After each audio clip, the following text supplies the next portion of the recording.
Hello dear student, जे advance का permutation combination का problem है।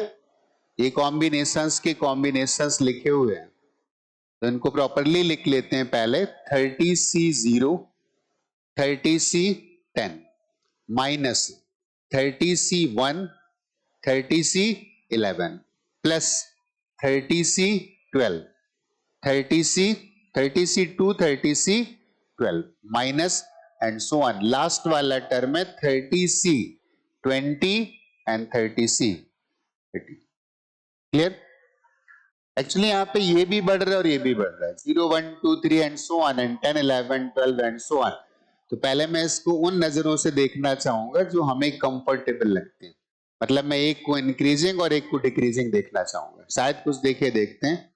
30C0 और इसको लिख सकते हैं क्या, 30C20 माइनस 30C1 और 30C11 को क्या लिख सकते हैं, 30C19 लिख सकते हैं।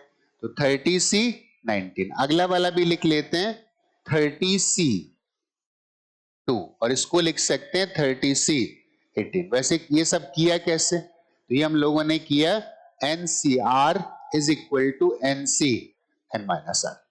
NCR का मतलब था कि n में से R चीजें सेलेक्ट करने के तरीके।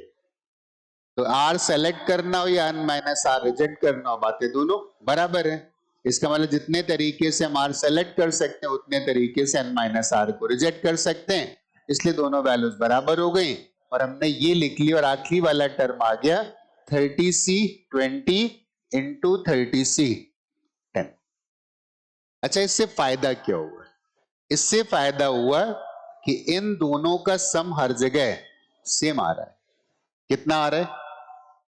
आई थिंक ये वाला आ रहा है, यहां पे 30C0 आएगा। लास्ट मैंने गलत लिख दिया, 30C30 का मतलब है 30C0। तो ये 20 प्लस 0 20, 2 प्लस 18 20, 1 प्लस 19 20। और यहाँ पे ऑड, जो ऑड नंबर वाला केस था वहां नेगेटिव है, तो यहाँ इवन था इसलिए पॉजिटिव आ गया। अब मुझे एक बात समझ में आ गई कि जो भी हमने सी लिखे हैं ना, तो उसमें जो भी सिलेक्शंस हो रहे हैं उनका सम 0 प्लस 20 सब में कितना आ रहा है, 20 आ रहा है। ठीक, अब एक बात सबको समझ में आती होगी कि अगर ऐसा करना है तो हमें इस एक्सपेंशन का यूज करना पड़ेगा, 1 plus x to the power n। और चूंकि n इसका एक्सपेंशन देख लेते हैं क्या आता है, nc0 x to the power 0 plus nc1 x to the power 1 plus nc2 x to the power 2 plus nc3 x to the power 3 plus and so on. एक चीज नोटिस करना, यहां सारे पॉजिटिव है लेकिन हमें जो यहां मिल रहा है वो नेगेटिव वाले मिल रहे हैं। इसका मतलब एक इसका एक्सपेंशन यूज करें और ये नेगेटिव, वैसे तो दिख रहा था ना 60 से 10 भी लिखा हुआ है, लेकिन यहाँ का ये माइनस साइन जो है ना वो बताता है कि इसका स्क्वायर करने पर अगर हम 1 plus x to the power 30 का स्क्वायर करेंगे तो 60 तो आ जाएगा, लेकिन यहाँ पे प्लस आने की वजह से सारे टर्म कैसे आ जाएंगे, पॉजिटिव। वो समझ में आएगा भी। इसका मतलब ये माइनस हमें इंडिकेट करता है कि पूरी संभावना है कि ये वाला आंसर तो सही नहीं हो सकता है। ठीक, तो मैं एक एक्सपेंशन और लिखता हूं, 1 minus x to the power n लिख देता हूं। वो कितना आएगा, nc0 माइनस एक्स की पावर 0 और माइनस की पावर अलग कर लेते हैं तो ये आ जाएगा एक्स की पावर 0 माइनस nc1 एक्स की power 1 plus nc2 x to the power 2 minus nc3 x to the power 3। इतनी बात समझ में आ गई? ये माइनस साइन ने हमें इंडिकेट कर दिया ना कि हमें एक माइनस तो लेना पड़ा। अब एक काम करते हैं कि पहला वाला एक्सपेंशन और दूसरे वाले एक्सपेंशन दोनों को मल्टीप्लाई कर दो। इसका भी पावर n था, इसका भी पावर n था और n की वैल्यू 30 थी और 1 plus x into 1 minus x square. तो इसको मैं अगर मल्टीप्लाई करूंगा तो 1 minus x square to the power n, और n चूंकि हमें 30 पे काम करना है तो पहले से लिख देता हूं कितना, 30।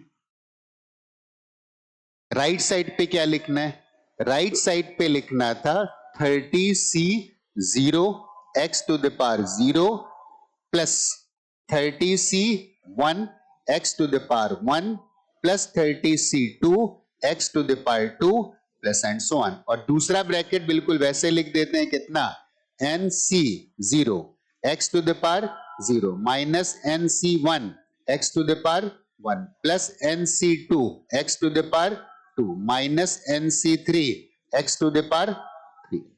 ऐसे इससे क्या फायदा होने वाला है जानते हो? इससे फायदा ये होने वाला है कि जो हमसे पूछा गया है ये हमें यहां पे कहीं मिलेगा, लेकिन हमें ढूंढना पड़ेगा।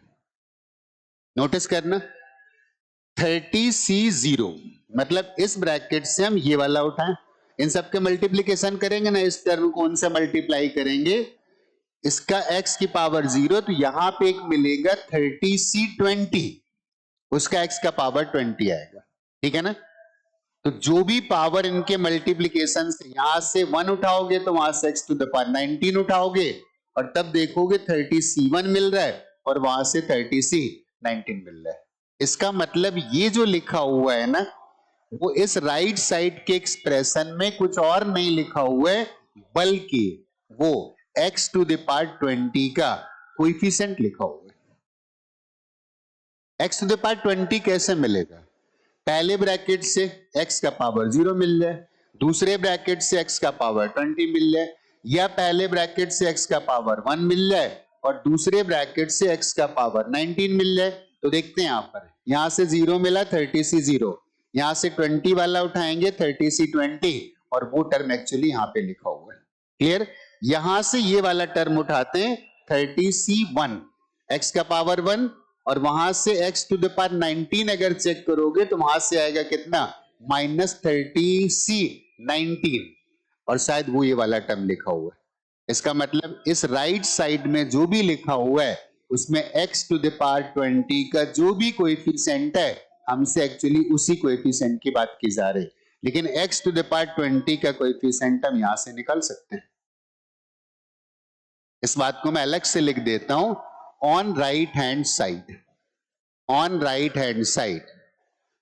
coefficient of